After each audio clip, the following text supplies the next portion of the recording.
જય માતાજી, જય શ્રી કૃષ્ણ મિત્રો. વેલકમ છે આપણા ચેનલમાં. તો જય શ્રી કૃષ્ણ. આજે આપણે બનાવવા જઈ રહ્યા છીએ બ્રેડ પકોડા. તો બટેટા બાફી દીધા છે, જોઈ શકો છો. બટેટા બફાઈ ગયા છે અને ડુંગળી અને શિમલા મિર્ચ એને આપણે ક્રશ કરીને રેડી કરી દીધું છે. તો આપણે બટેટા હવે ફોલી દઈશું અને એમાં મસાલો કરીશું. તો આપણે બટેટા ફોલી દઈએ બધા. પછી બેસનનો મસાલો કરીશું, બટેટાનો મસાલો કરીશું. મસ્ત ચટપટા, ટેસ્ટી અને યમ્મી યમ્મી. તો આપણા બટેકા જુઓ ફોલી ગયા છે.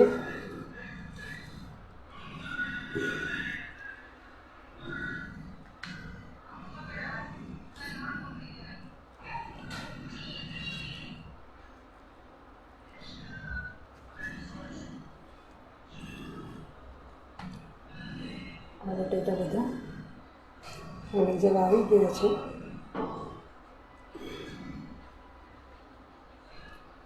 પછી મસ્ત મજાની ચટણી, ચટપટી તીખી, જેને જે લેવી હોય.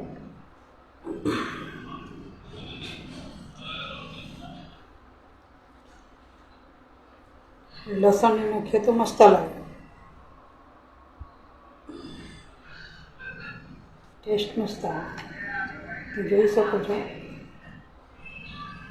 આપણા બટેટા ફોલાઈ ગયા બધા.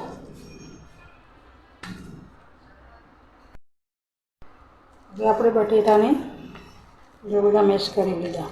આપણથી એકદમ સરસ થઈ ગયા છે, મસ્ત બફાઈ ગયા, એકદમ મસ્ત થઈ ગયા, સોફ્ટ થઈ ગયા, એકદમ સરસ. તો હવે આપણે એનો વઘાર કરીશું.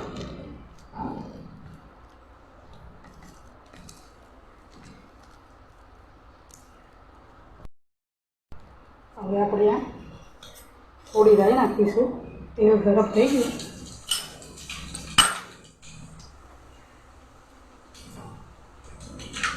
રાઈ ફૂટે એટલે હિંગ નાખીશું.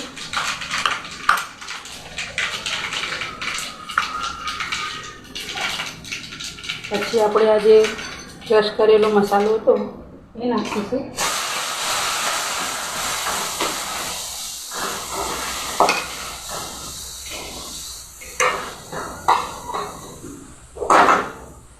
હવે એમાં થોડો મસાલો કરીશું.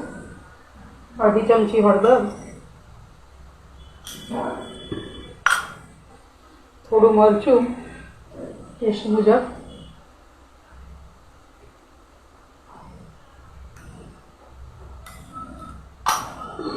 પછી આ મીઠા લીમડાનો પાવડર છે એ થોડો નાખીશું ટેસ્ટ માટે.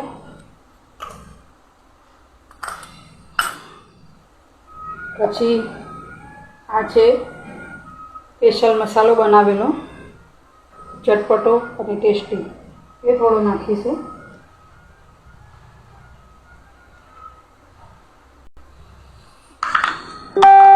પછી મીઠું નાખીશું થોડું સ્વાદ મુજબ.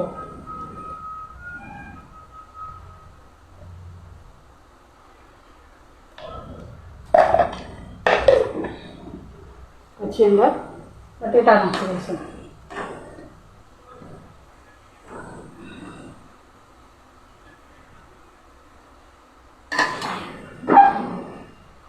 જોઈ શકો છો આપણે બટેટા નાખી ગયા છે. એટલે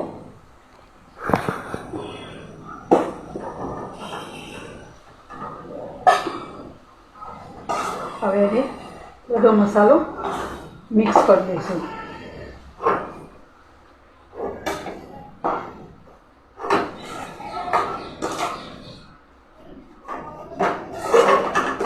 સરસ મસાલો અંદર મિક્સ થઈ જાય પછી આપણે ગેસ બંધ કરી દઈશું. પછી નાનું સકડું લીંબુ નીચોવી દેવાનું. બે ખટ મીઠું ને સરસ ટેસ્ટી લાગે. આપણું મિશ્રણ મિક્સ થઈ ગયું છે.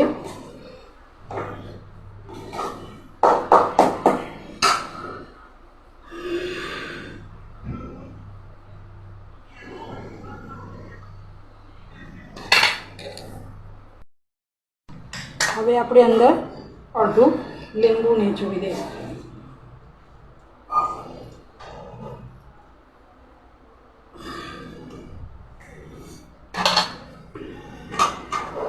અને મિક્સ કરી દઈશું.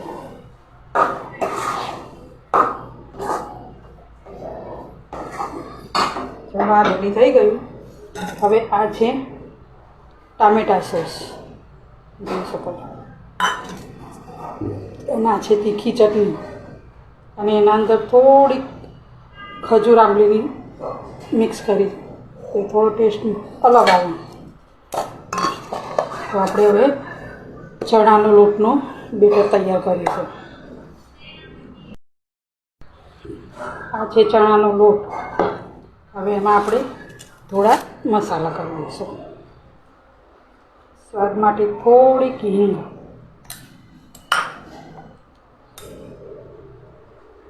એક સાધારણ મરચું,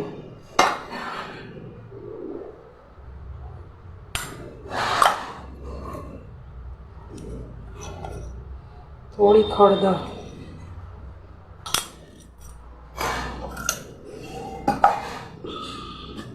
ને મીઠું સ્વાદ મુજબ.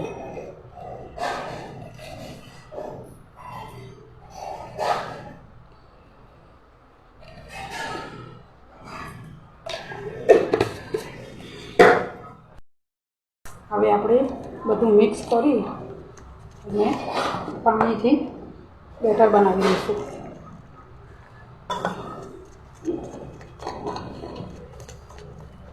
ધીમે ધીમે ધીમે મિક્સ પાણી રેડી જવાનું, મિક્સ કરતા જવાનું. બહુ ઢીલું ના થઈ જાય, થોડું થોડું જ રેડવું.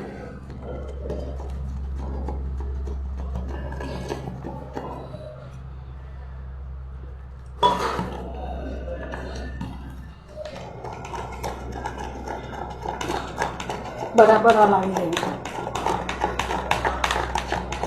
5-10 મિનિટ મૂકી રાખવાનું, તેથી મસ્ત થઈ જાય.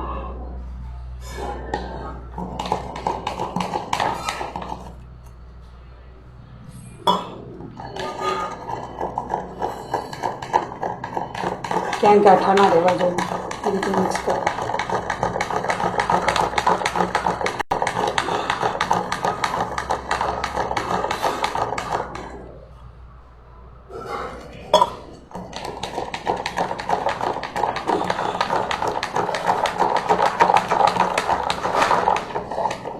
જોઈ શકો છો આ રીતનું થવા. તો આપણું બેટર તૈયાર છે. 5-10 મિનિટ એને રેસ્ટ આપીશું. જોઈ શકો છો મિત્રો કે આપણે જે બટેટાનું બેટર બનાવ્યું હતું, માવો એ આપણો રેડી છે. કેટલો મસ્ત બન્યો છે.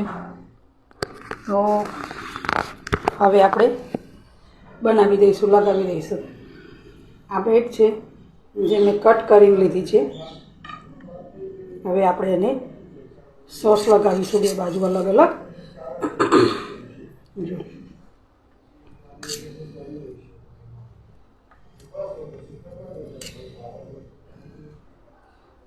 આ રીતે બધું લગાવી દેવાનું. બીજા ઉપર ટામેટાનો લગાવવાનો, અલગ અલગ. એનો ટેસ્ટ મસ્ત આવે છે, અલગ અલગ આવે.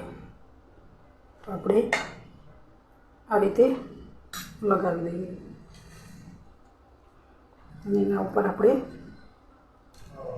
માવો લગાવી દઈશું.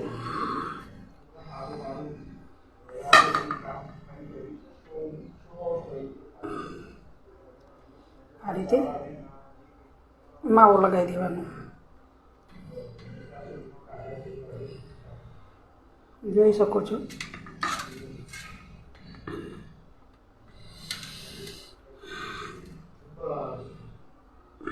આ રીતે બીજો પીસ ઉપર આ રીતે મૂકી દેવાનો.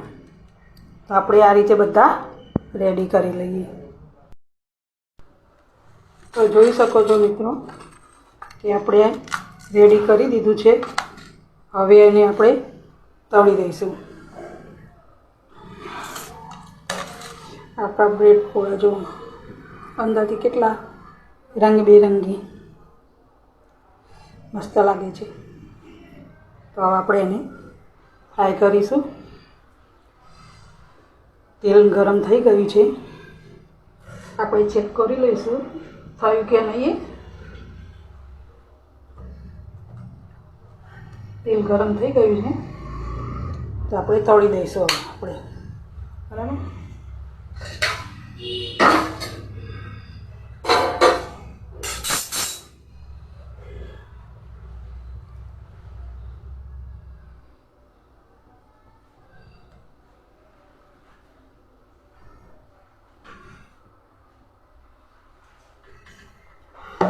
પહેલાં એક મૂકી અને ચેક કરી લઈએ, પછી બધા તળીએ.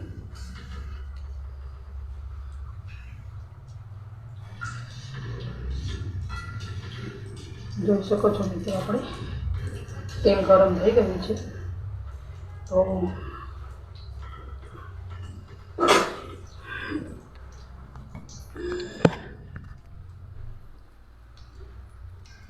આપણા બ્રેડ પકોડા તળાઈ રહ્યા છે. મસ્ત તેલ આવી ગયું છે, એકદમ સરસ. તો હવે આપણે બધા તળી લઈશું.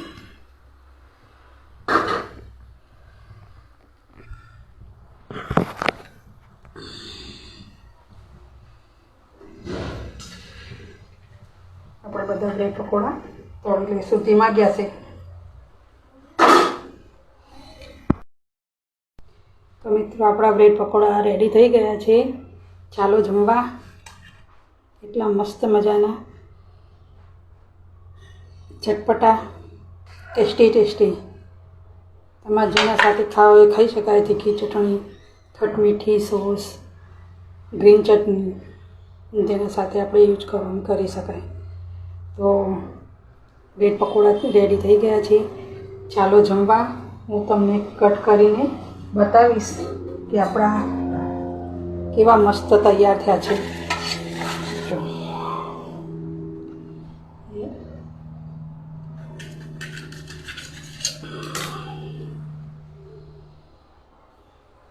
જોઈ શકો છો મિત્રો અંદર આપણું બેટર કેટલું મસ્ત છે. તો રેસીપી ટ્રાય કરજો. કેવી બની છે કહેજો, કમેન્ટ કરજો, સબસ્ક્રાઈબ કરજો અને સપોર્ટ કરજો, જેથી અમને બી થોડો સપોર્ટ મળી શકે છે. અને આપણે જે ગૃહ ઉદ્યોગ ચાલે છે એમાં આપણે બધો નાસ્તો બનાવીએ છીએ. તો જરા ધ્યાન આપો અને એમાં બી થોડો સપોર્ટ કરો. આપણે બધું જ બનાવીએ છીએ. થેપલા, પૂરી, બીજો નાસ્તો, ચવાણું, સેવ ગાંઠિયા બધું જ બનતું હોય છે. અને આપણો ભાવ બી રિઝનેબલ જ છે બધા કરતાં. મહેસાણાવાસીઓને મારી ખાસ વિનંતી કે આપણે સાતમ આઠમનો જે બી કોઈ નાસ્તો બનાવડાવવો હોય તો આ નંબર ઉપર કોલ કરી અને ઓર્ડર આપી શકીએ છીએ. અને હા, બાળકોનો નાસ્તો બી બનાવવામાં આવે છે, જે અમે બનાવીએ છીએ, પણ અમે બતાવતા નથી. બધી બહેનો બીજી બધી ખાખરાવાળીને ના પાડતી હોય છે એટલા માટે. તો જય શ્રી કૃષ્ણ, જય માતાજી અને રાધે રાધે.